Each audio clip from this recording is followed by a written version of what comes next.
मंत्रिमंडल में मेरे सहयोगी श्री गिरीश महाजन जी इस यात्रा के माध्यम से जिन्होंने आशाएं जागृत करने का कार्य किया, ऐसे आदरणीय श्री एम जी यहाँ उपस्थित इस यात्रा में सम्मिलित सभी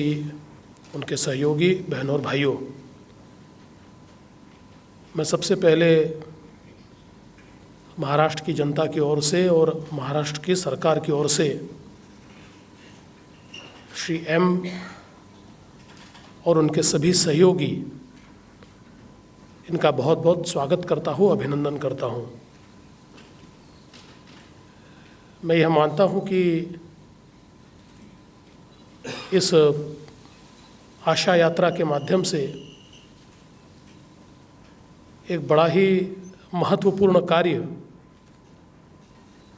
श्री एम जी ने हाथ में लिया है। कन्याकुमारी से चलकर ये यात्रा कश्मीर तक जाएगी और ये एक प्रकार का जो इंटीग्रेशन इस यात्रा के माध्यम से होगा, जो एकात्मता की भावना, जो एकता की भावना का अलख ये यात्रा जगाएगी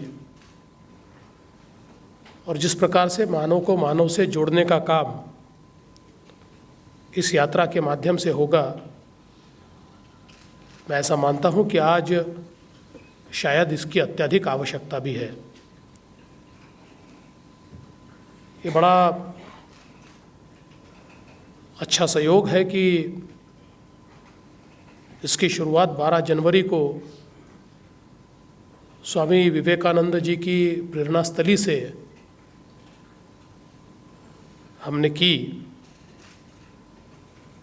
और मुझे याद है कि और हम सभी लोग जानते हैं 1892 में शिकागो में जिस समय स्वामी विवेकानंद जी ने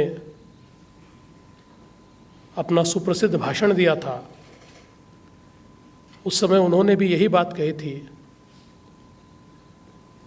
कि हम किसी भी विचार के हो, किसी भी भाव को मानने वाले हो, किसी भी धर्म को मानने वाले हो, ये सारे विचार उन नदियों की तरह है जो नदियाँ बहती तो अलग अलग है पर एक सागर में जाकर समाहित होती है। और वही बात कहने का प्रयास श्री एम साहब भी कर रहे हैं, जो उन्होंने कहा कि सत्य एक है और विप्र उसको अलग अलग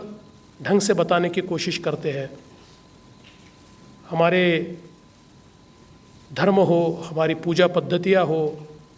ईश्वर की आराधना की हमारी पद्धतियाँ हो, ये सारी पद्धतियाँ तो अलग अलग है, किंतु सारी पद्धतियाँ हमको एक ईश्वर की ओर ही ले जाती है, एक ही सत्य की ओर हमको ले जाती है, एक ही तेज की ओर हमको ले जाती है। और मैं ऐसा मानता हूँ कि ये भाव जो व्यक्ति को सृष्टि के साथ एकात्म बनाता है, ये जिस समय जागृत हो जाता है उस समय सारे संघर्ष समाप्त हो जाते हैं। किसी ने पूछा कि इतना संघर्ष क्यों है? जब हम ये कहते हैं कि हम एक ईश्वर के सारी संतानें हैं, जब हम कहते हैं कि हम सारे के सारे मानव हैं, तो हमारे बीच ये संघर्ष क्यों है? तो उसका बड़ा अच्छा जवाब आया कि ये संघर्ष इसलिए है कि हम अज्ञान से घिरे हैं, ज्ञान से परे है। जिस प्रकार से एक अंधेरे कमरे में दो लोग आपस में टकराए और एक दूसरे से लड़ना शुरू कर दे और अचानक रोशनी आ जाए और उनको ये पता चले कि हम दोनों तो भाई हैं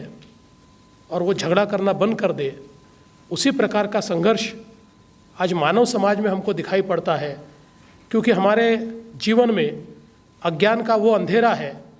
जो हमें ये बताता ही नहीं कि हमारे साथ जितने हैं वो हमारे सहचर हैं, हमारे भाई हैं, हमारे सहोदर हैं। हम सभी को एक साथ जीने का अधिकार है और इसलिए जब तक ये अज्ञान का अंधेरा होता है हम संघर्ष करते हैं, हर छोटी चीज़ को, अपनी हर छोटी बात को मनाने का प्रयास करते हैं, अपने श्रेष्ठत्व को दिखाने का प्रयास करते हैं। लेकिन जिस समय हमारे जीवन में ज्ञान का प्रकाश आता है उस समय मैं ऐसा मानता हूँ कि व्यक्ति ज्ञानी होता है और जो ज्ञानी होता है वो कभी संघर्ष नहीं करता, वो सहजता के साथ एक दूसरे से और सृष्टि से एकात्म हो जाता है। और इसी भाव को जगाने का काम श्री एम जी इस यात्रा के माध्यम से कर रहे हैं। और जिस प्रकार से हमने देखा कि अलग अलग जगह पर जो स्वागत इस यात्रा का हुआ, इससे ये बिल्कुल साफ ध्यान में आता है कि इस भाव को लोग स्वीकारना चाहते हैं। हमारा मूल स्वभाव भी वो है। हमारी संस्कृति ने हमको हमेशा सहिष्णुता ही सिखाई है और मैं ऐसा मानता हूँ कि ज्ञानी तो वही है जिसमें सहिष्णुता है, जो दूसरे के विचारों को सुन सकता है, दूसरे के विचारों को जान सकता है, जानने की उत्कंठा रखता है। अपने विचारों को रखते समय दूसरे के विचारों की अच्छी बातें लेने के लिए जो लालयित होता है वही ज्ञानी होता है। और मैं ऐसा मानता हूँ कि उस ज्ञान के भाव को आज इस यात्रा के माध्यम से श्री एम जी ने हमारे सामने रखा है और इसलिए मैं उनका बहुत बहुत अभिनंदन करना चाहता हूँ। और मुझे पूरा विश्वास है कि यात्रा अपनी समाप्ति पर पूरे देश में एकात्म का जो भाव जगाएगी, उससे निश्चित रूप से जो अपेक्षा हमने व्यक्त की है, एक समाज, एक राष्ट्र, सारे के सारे हम लोग एक साथ मिलकर आगे बढ़ेंगे, इस भाव को निश्चित रूप से वो साकार कर पाएंगे। मैं आगे की उनकी यात्रा को बहुत बहुत शुभकामनाएं देता हूँ और ईश्वर से प्रार्थना करता हूँ कि वे उनके उद्देश्य को सफल बनाए। ये जो आशा एक जागृत उन्होंने की है, ये आशा मानवता की आशा है और मैं ऐसा मानता हूँ कि जिसके जीवन में आशा है उसी के जीवन में विश्वास है और जिसके जीवन में विश्वास है वही जीवन में सफल हो सकता है। तो हमारा राष्ट्र एकात्म हो, इस आशा के साथ मैं उनकी इस आशा यात्रा को बहुत बहुत शुभकामनाएं देता हूँ। और इस यात्रा में भले ही मैं सम्मिलित नहीं हो पाया, पर इस यात्रा को जानने का और श्री एम जी से मिलने का ये जो मुझे यहाँ पर अवसर प्राप्त हुआ, इसलिए उनका बहुत बहुत आभार व्यक्त करता हूँ और अपने शब्दों को विराम देता हूँ। जय हिंद, जय भारत।